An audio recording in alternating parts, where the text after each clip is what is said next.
Hello, thank you for joining this video panel discussion on the topic of transmission. Transmission is a key factor in the Trillium Awakening Dharma. But what is transmission? Some definitions include a subtle event whereby the radiant, awakened, and embodied being force of the teacher is effortlessly and spontaneously communicated non-verbally as a resonant effect to the student through proximity, gazing meditation, writings, focused intention, or other ways of being together. So what is transmission? Sometimes it's referred to as the X factor. Our unique, awakened, and embodied transmission helps catalyze awakenings as consciousness, as conscious embodiment, and as non-separate interconnectedness, whole being realization. This paradoxical condition the teacher is living is inexplicable to the rational mind, but the body and the whole being can and do understand it intuitively. I'm delighted to be joined today by three of my beloved friends and colleagues from the Trillium Awakening Teacher Circle, who will share their perspectives on transmission. What is it? How do we know it exists? And what role does it play in whole being realization? Joining us from Long Island, New York, is John Bottone. John says that he has always been an explorer of consciousness, realizing very early in life that how he felt inside influenced everything else. After becoming a teacher of transcendental meditation in his 20s and exploring his inner shadow life in his 30s, he became a Gestalt psychotherapist to help others unfold into more of their authentic selves. John became a teacher in 2014. He views the Trillium work as a fulfillment of psychotherapy. By establishing our awareness in embodied consciousness, the ego finally has something larger than itself to trust. The longing to surrender is fulfilled, and one's divine nature is revealed. John's recent presentation on Trillium Awakening, an important paradigm shift for our time, and Trillium Awakening through a psychotherapy perspective were both videotaped at the recent TR and are available on the Trillium Awakening website. John, welcome, and thank you for being here today. Thank you, Subhaga. Also joining us from the Northeast is Gena Netten. Gena is a spiritual teacher whose awakening started at age 15 when she had a mystical experience in which she realized herself as the heart of God. She's a longtime bhakti, devotional person, in addition to being a mystic, and she's also been drawn into healing work in addition to being a teacher. So she's a bhakti, mystic, healer teacher. A Trillium Awakening teacher since 2013, Gena is an intuitive visionary who holds an evolutionary and transformational space for students, for the collective, and for all existence. Gena's work is influenced by somatic experiencing, a natural approach to using embodied awareness to heal the effects of difficult and traumatic events.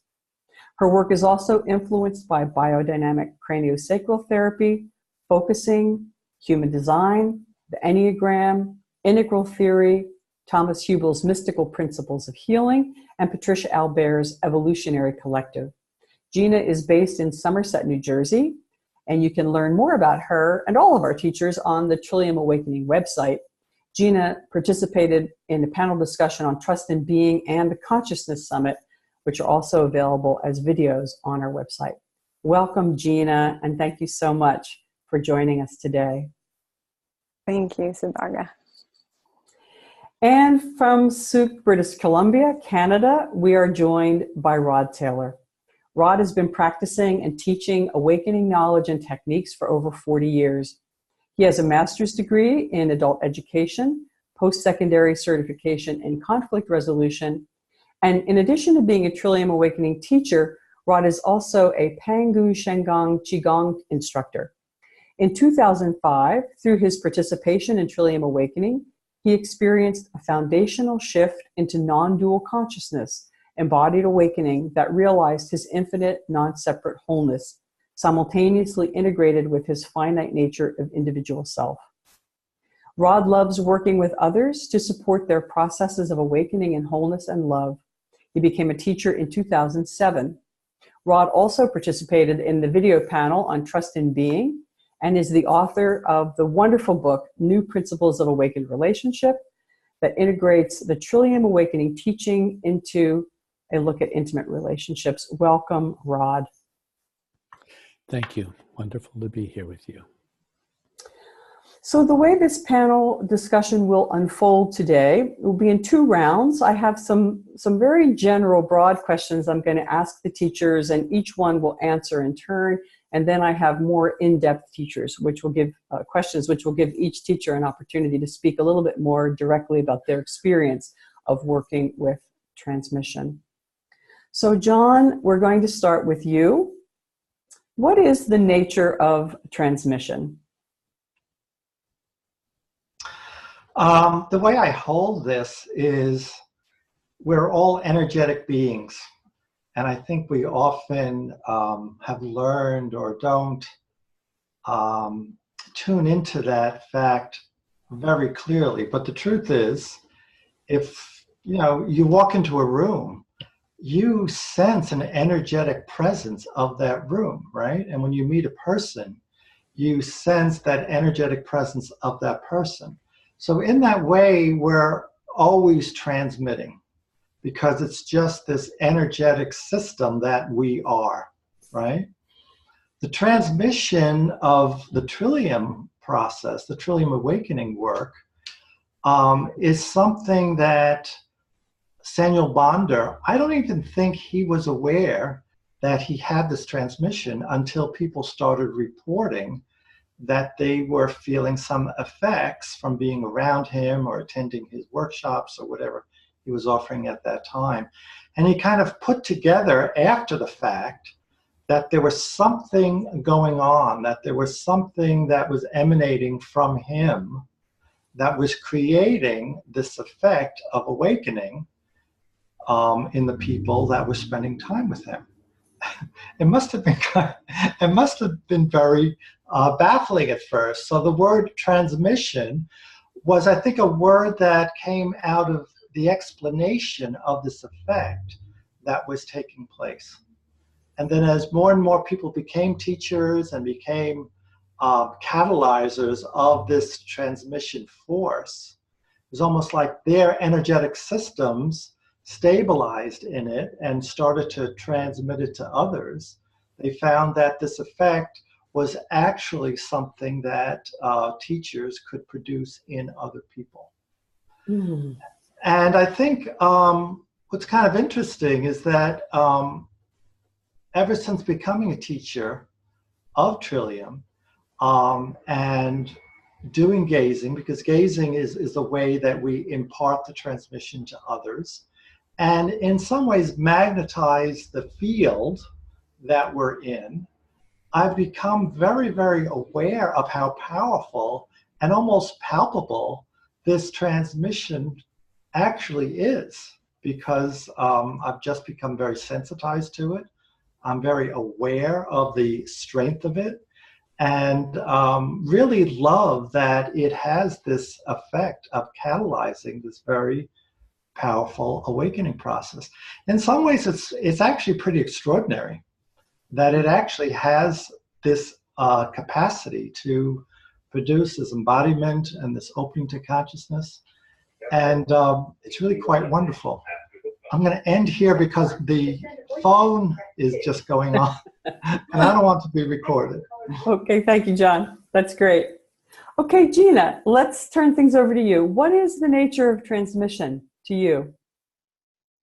Yeah. Well, I've, in addition to what John said, I'd just like to point, I guess, us out to that my sense is that transmission is both a natural and a supernatural phenomenon. And I think John did a beautiful job of describing the natural aspect of transmission, but I think there's also a supernatural aspect to it, just as in the awakening, right? We're awakening to being simultaneously formless and form, simultaneously the natural and the supernatural, the transcendent and all that emerges and arises and blends with the transcendent, right? That's our whole being realization.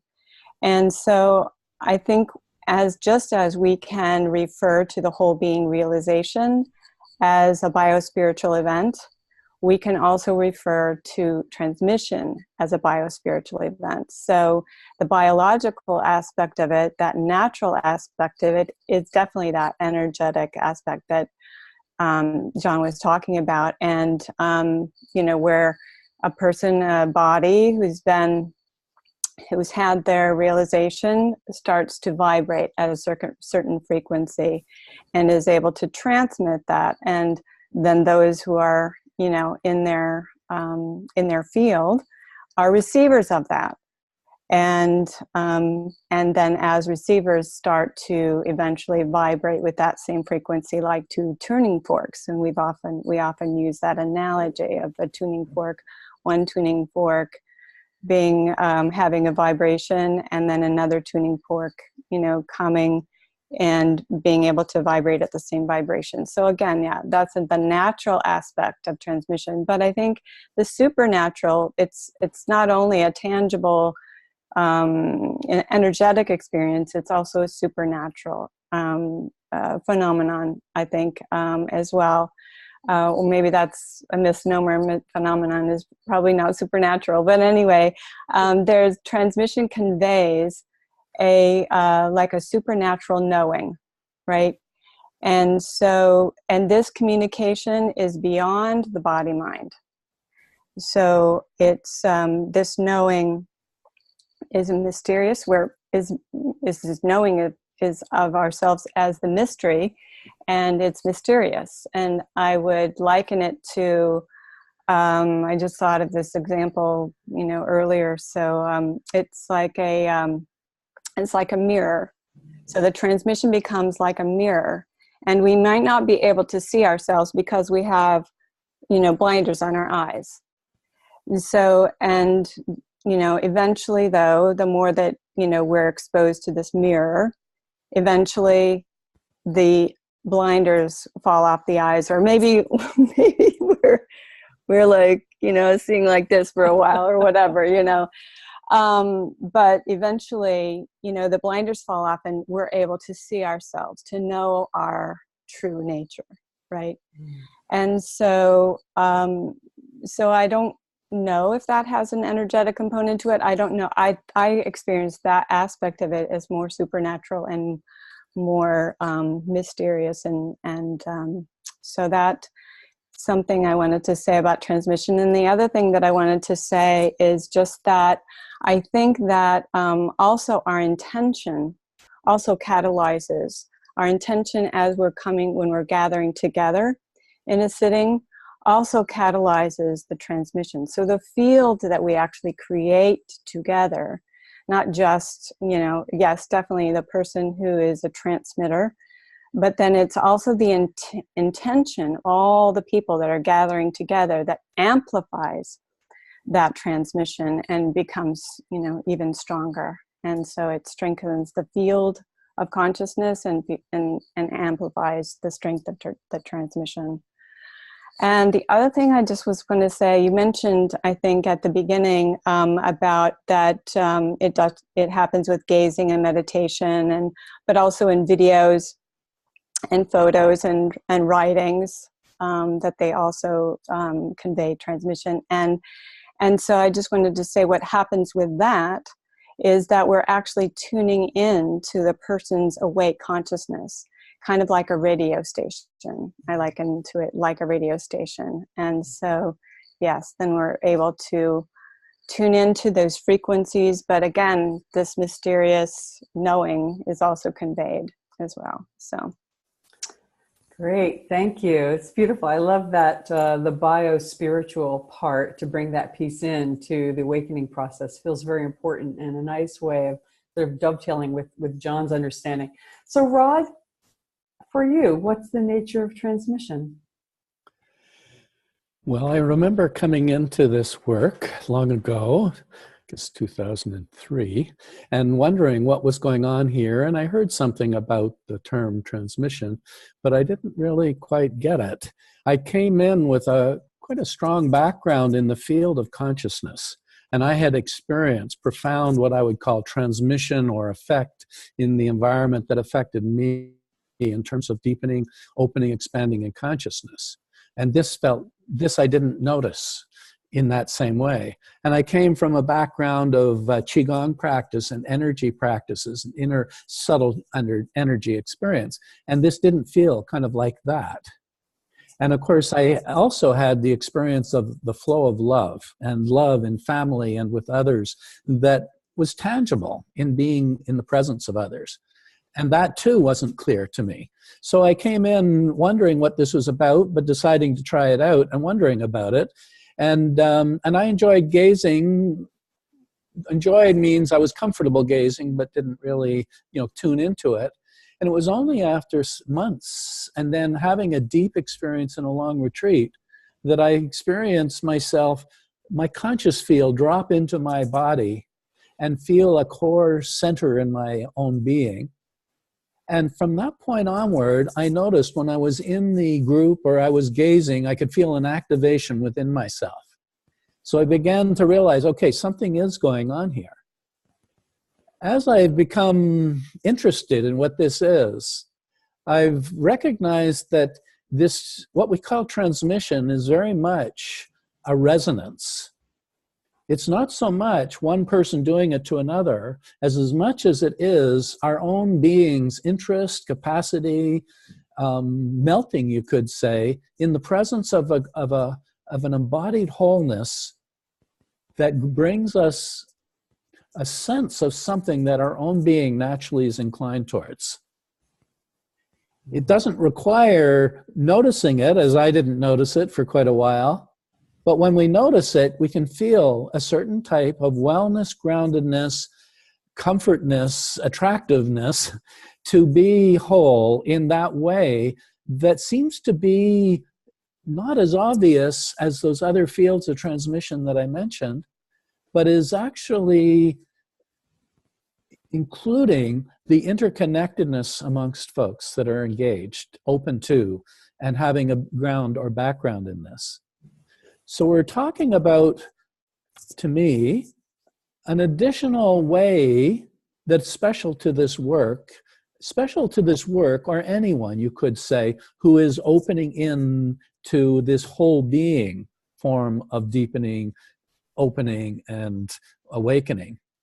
That whole being quality includes the conscious nature, it includes the grounded embodiment, and it also includes the way that we're non-separately interconnected. And that transmission is a wholeness that, to me, comes by being open to each other. With a teacher, with others that have awakened and found themselves integrating in their own well-formed kind of acceptance and comfort in being their grounded wholeness.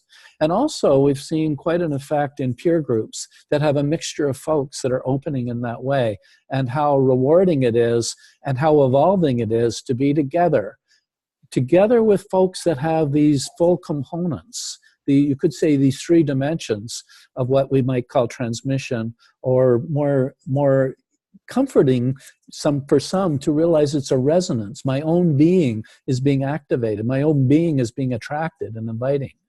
Mm-hmm. That's beautiful. And that's such a great segue to my next question, although I see that these three questions have sort of interwoven in everyone's answers. So let's turn it over to Gena, to John. How do we know transmission exists? I have two great stories around this. When I first got into this work, which was waking down at the time, I remember I would sit at my computer and I would gaze with photos of teachers, right? And what I noticed myself was this diminishment of fear was starting to happen almost immediately. And I remember thinking, that is very interesting. Like something was just settling down and I could feel it. Now, my husband, Richard, is an energy worker. So he does energy work and energy healing. So he has the capacity to sense energetic systems and things like that. Well, one morning, I was gazing at my computer and he was walking by, and I called him in and I said, "Do you notice anything? Can you see anything happening while I'm gazing with this photo?" And he sticks his head in the room and he kind of looks at me and he looks at the thing. He goes, "Oh yeah." He says, "I see what's going on." I said, "What's going on?" He said, "Well, your heart chakra, it's like, you know how a locomotive's like chugga, chugga, chugga, like the wheels kind of move in and out?" He said, "Your heart chakra is doing that kind of thing." He said, "It's like it's clearing itself." And I thought that was fascinating because here was, evidence that there was actually some clearing process that was taking place. And it really, in many ways, supported what I was experiencing. Just like Rod said, it's something we resonate with and our bodies know it's happening. But I guess my skeptical mind wanted proof, right? Mm. So then a few months later, Samuel and Linda were doing a sitting in New York City. And I went and I grabbed Richard. I said, "You're coming to this." And there must have been about 30 people there. And when we did the gazing, they actually sat in the front of the room and they had like an on-deck chair and you would wait, and then it was your turn. You gazed with Linda, then you gazed with Samuel, and then you moved on. So the whole group would kind of rotate through in that way. And eventually everybody went through this process and we all gazed with them. I don't remember people gazing with each other at that time. It was just with them. But afterward, I asked Richard what he saw during this gazing, and he described it like a Rubik's Cube. He said what happened was everybody's energetic centers lined up with each other. So they lined up front to back, they lined up side to side, almost like a cube formation was established. And the energy that Samuel and Linda were sending around was kind of supporting and supplying the energetic in the cube. Wow. So these were wonderful experiences and confirmations that there was actually a very powerful energetic presence and force being established when people were gazing. Beautiful. Those who have eyes can see it, as the saying goes. It was great. That's lovely. Thank you, John. That's great. So, Gena, how do you know that transmission exists? Well, let's see. I would answer that from two different perspectives. One is that it can be experienced, and the second is that we can see its effects. And so it can be experienced by some, but not all folks, as Rod pointed out. But just because it can't be experienced, and it's imperceptible to some, doesn't mean that it's not happening. So, but some people can experience it, and I, I'm very in tune with the body, been in tune with body and energy my whole life, and just designed that way. And I know that there are people who are not, but how I experience the Trillium Awakening transmission is like a warm melting that starts in the heart and kind of pervades my whole body and my head. And it's kind of like molten lava flowing, I feel like this molten lava flowing. And then I tune into the whole room, and it feels like others are also flowing in the same way, and then we're all one lava flow. And that's how I experience,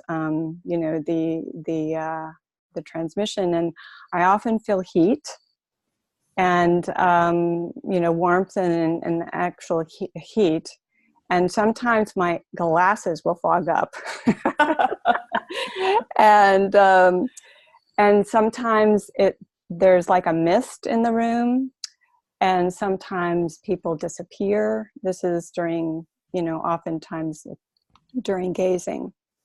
I experienced that, and I know that other folks in sittings have also reported similar things to this, like mist and disappearing and heat and things like that. So also in meditation, I think we also, I experienced transmission there too, where all like stillness is amplified. And it's like all of a sudden, it's like the whole group has like dropped into this unified stillness that becomes deep and thick and heavy in a way, and just very deeply embodied, I guess, in that sense, right? And so that everyone is sort of dissolved into this stillness. And so, yeah, so that's another aspect of how, I experience it. And then also, it can be very enlivening and activating and stimulating. And then some people, have difficulty sleeping, like especially in long retreats, for example. I'm sure you just experienced that at the TR. And, that the Transfiguration retreat, that it can, be overstimulating in some people. And in terms of the effects, I think what we can see is that it has this contagious quality to it, right? So at the onset, as John mentioned, people were waking up around Saniel and just becoming in close proximity to him and having repeated, exposure to him, and he was doing sitting so often. We also see this in the longer retreats, right? Then when people, have, an 8-day retreat or something like that, and they're exposed to the transmission for a long period of time, and all of a sudden they pop into their awakening, into their whole being realizations. So, so those are some, I think, ways in which we can know that it exists through the experience and the effects we see. Okay, great. Very good. Okay, Rod, and from you, how do you know, or how do we know that transmission exists? Well, I had that thought after I did go through my own whole being realization and was thinking back, what brought this about?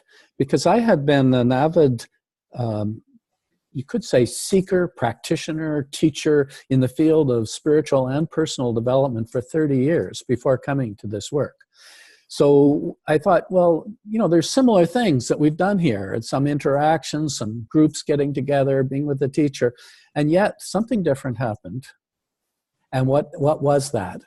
And it led me to acknowledge that transmission X factor that I didn't need to think about while it was going on, but I had come into a different field of inner experience that my being didn't know before.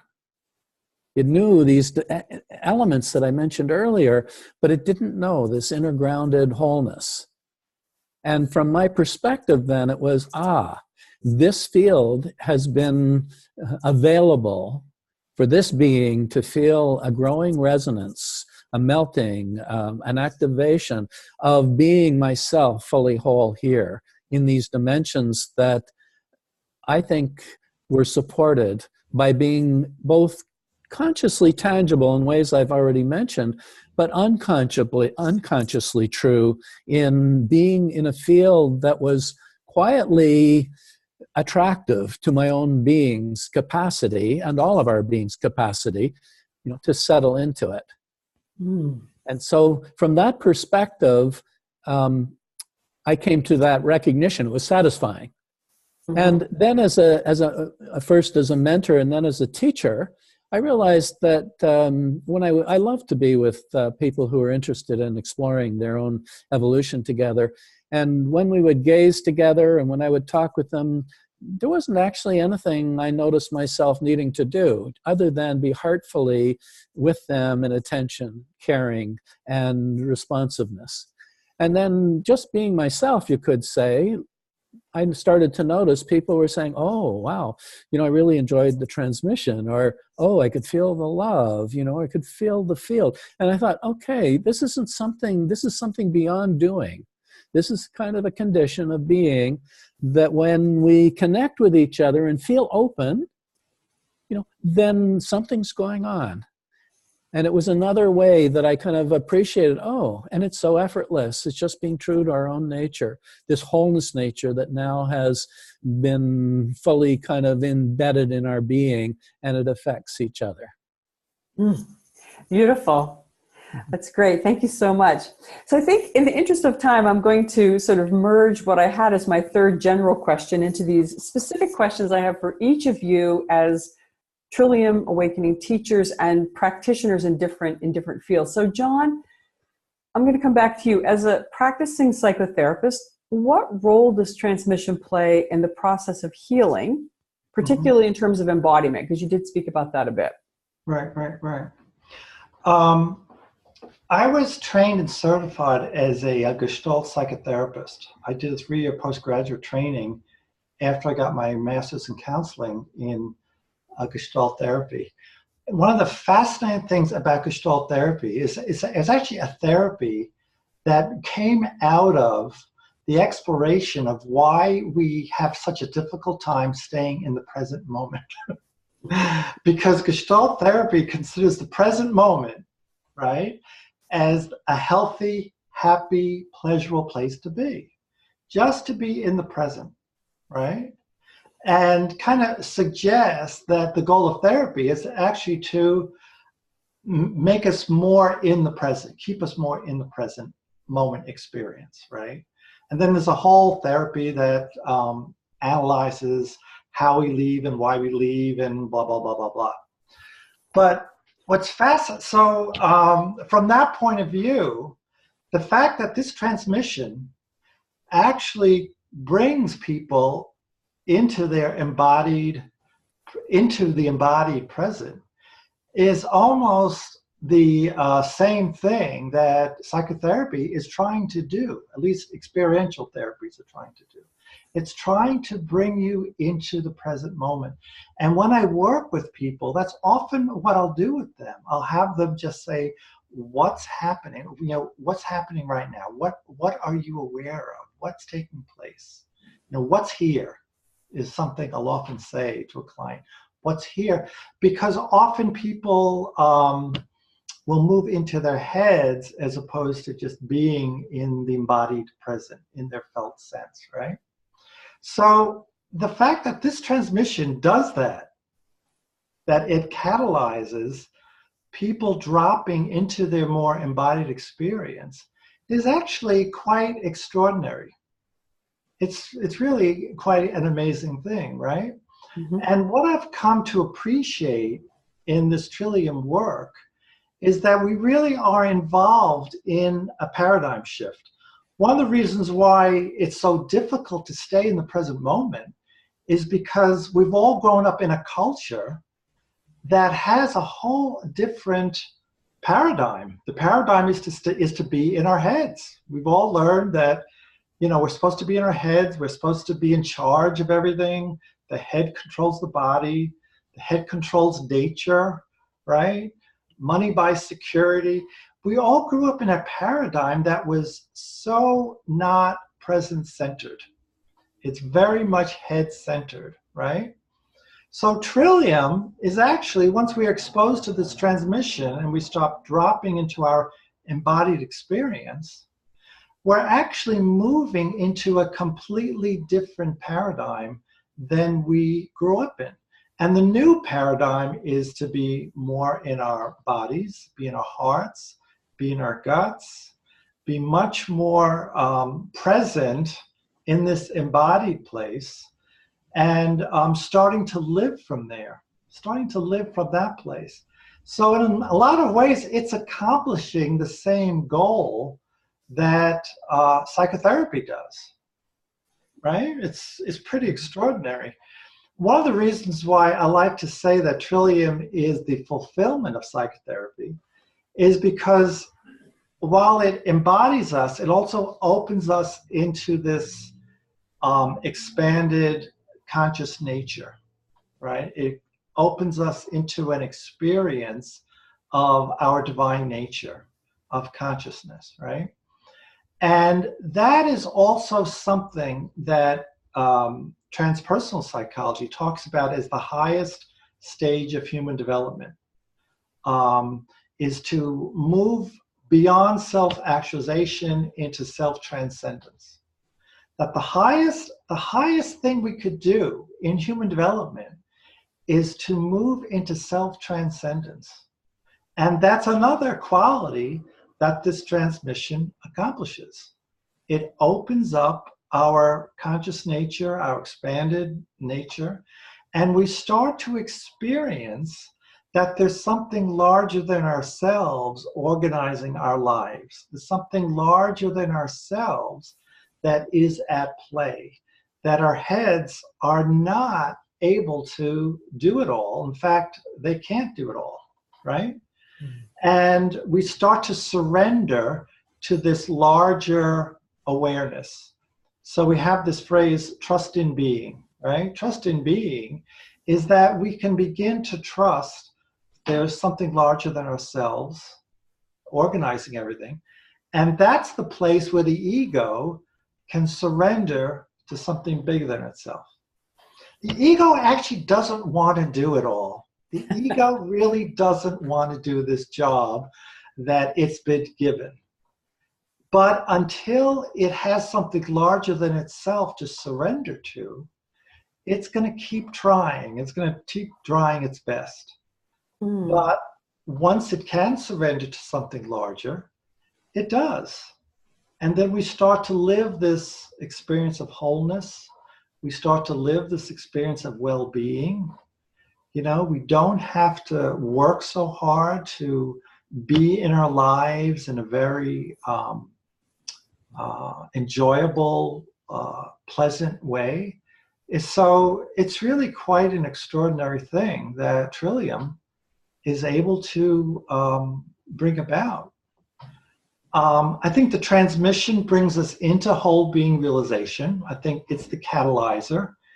And then I think what happens, and this is my own thoughts about this, I think once we drop into that experience of whole being realization, I think the transmission actually becomes part of our energetic system. I think it becomes stabilized in a way in our energetic system. And then from that point on, we start to transmit it to others. So in a lot of ways, we're walking around in the world creating this paradigm shift. We're creating this effect, you know, wherever we go. I mean, it's quite wonderful that we're able to do this. And hopefully, as we continue to do this and walk in the world and be in the world and gaze with people and hold sittings and, you know, bring this transmission to larger and larger groups, that there will be just this ongoing effect in the world.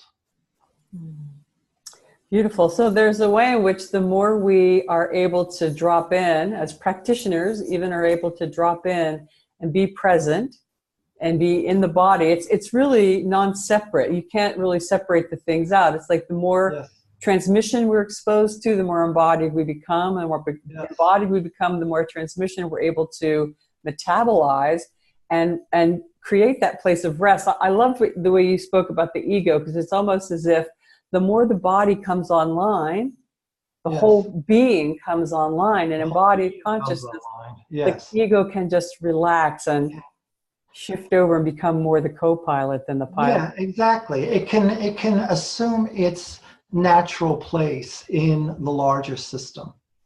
And I think until we get to this shift into whole being realization, we don't really begin to do that in a really substantial way. Excellent. That's beautiful. Thanks so much. I'm going to turn it over to Gena, who's done work in somatic experience, which also focuses on healing through embodiment. So can you speak a little bit about how the field of transmission works for you, Gena, in your somatic experience work with students? Let's see, I think I would probably change the question slightly in terms of how I know transmission is at work in the students that I work with. Mm-hmm. And I'm often using somatic experiencing principles as I'm working with people. Is that, well, first of all, let me speak again from my personal experience.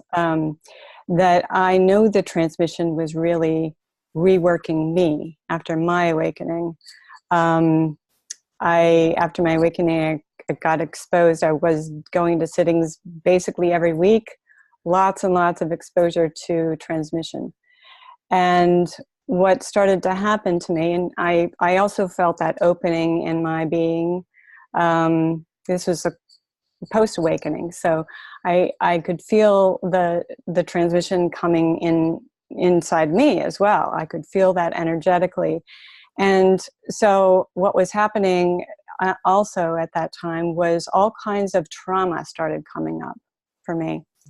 And I felt it like bubbling up, like, you know, a bubbling volcano. And I felt like it was going to erupt if I didn't do something about it.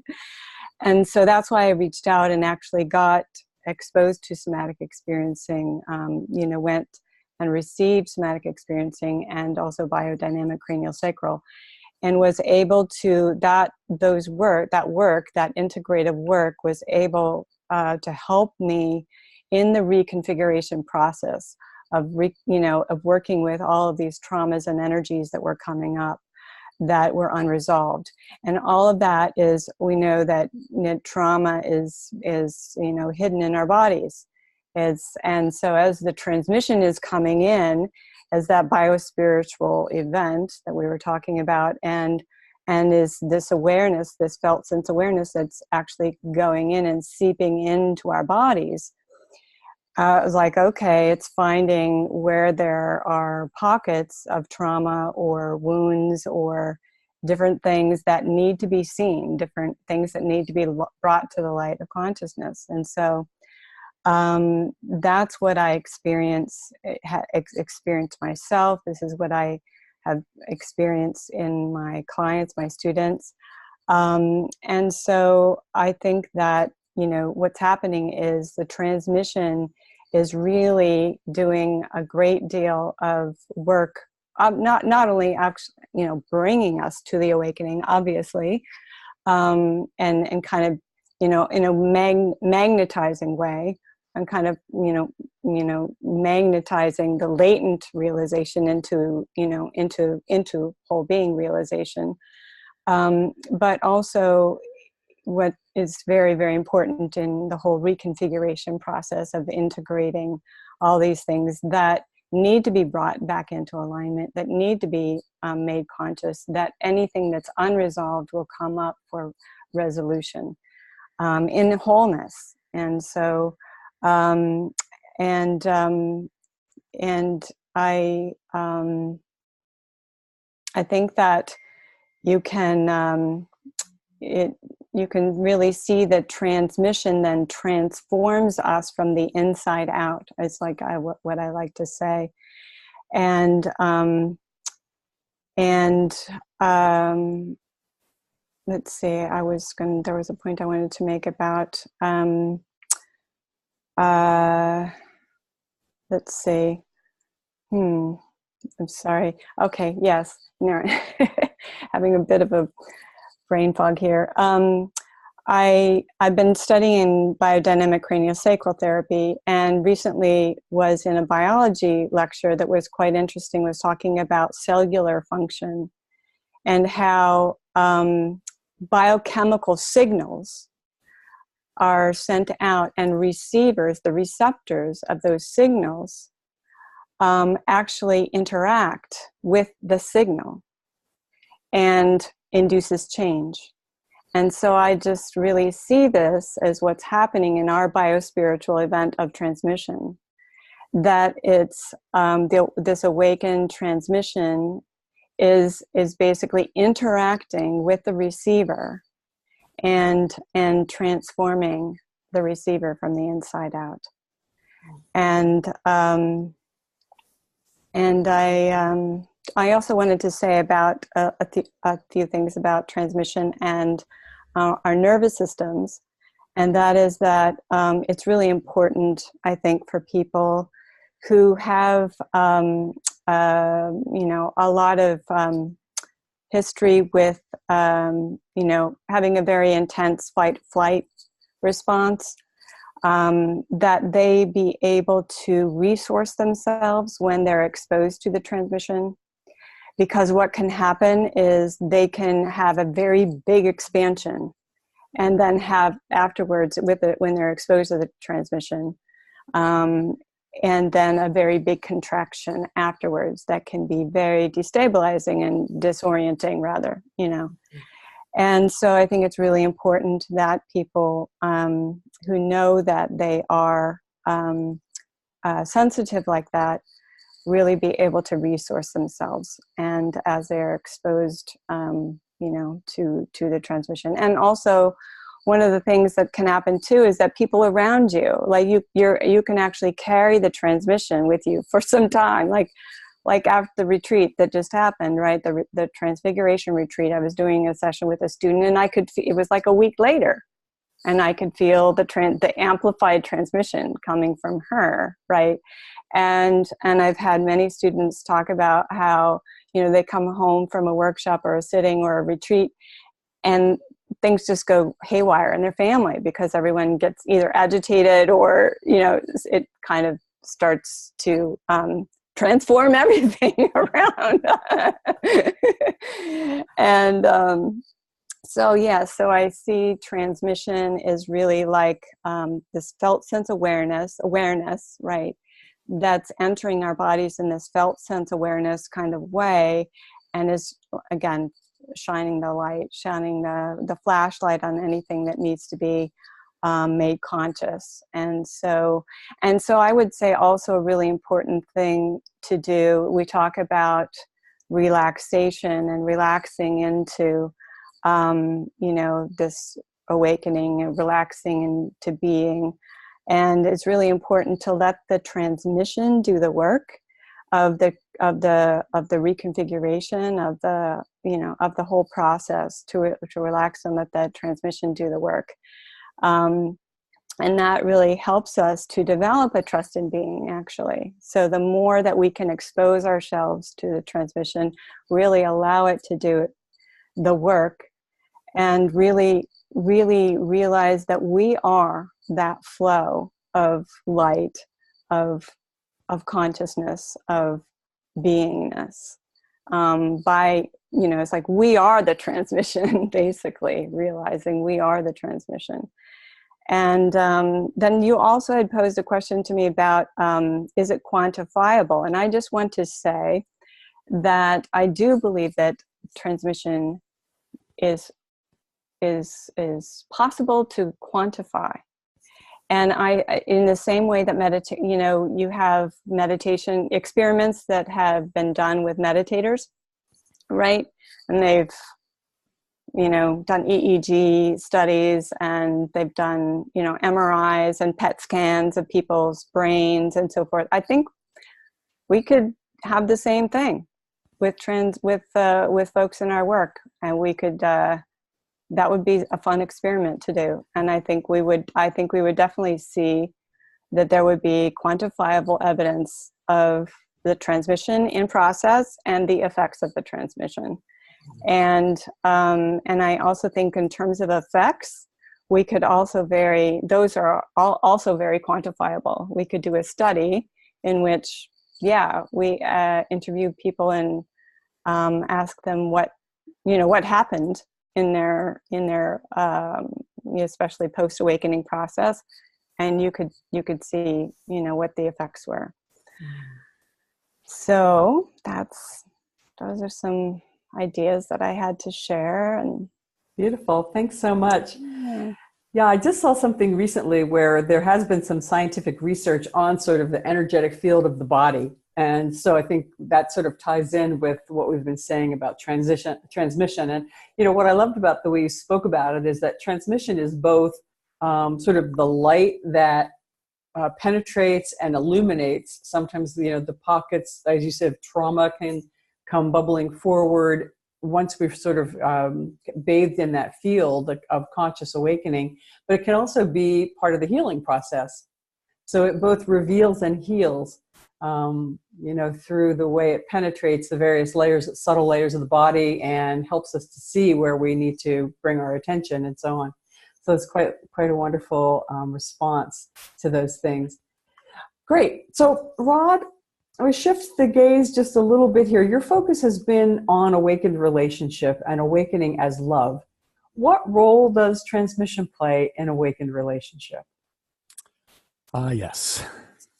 Well, when we talk about awakened relationship, we're talking about folks who have come into their own whole being realization and are in relationship with each other, either in intimate connections or in family close connections, or with others that we feel open to and feel drawn to being in ongoing relationship with. Now, humanity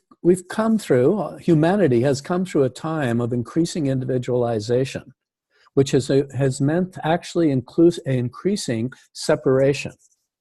As we become more defined as individuals, we've also become more defined in our separation. Separation within ourselves, we should be better than we are, we need to get better, we need to improve, we need to succeed, and also with other people. We're in separation with them, we're trying to cooperate, but we're cooperating with a separate other. And even with the environment, you could say, we're trying to achieve and accomplish while damaging the environment. So we're talking about a history of relationship that has been evolutionarily, appropriately part of this individualization process in humans' evolution. This whole being realization is bringing in another ground of being from that experience, one that is not separate.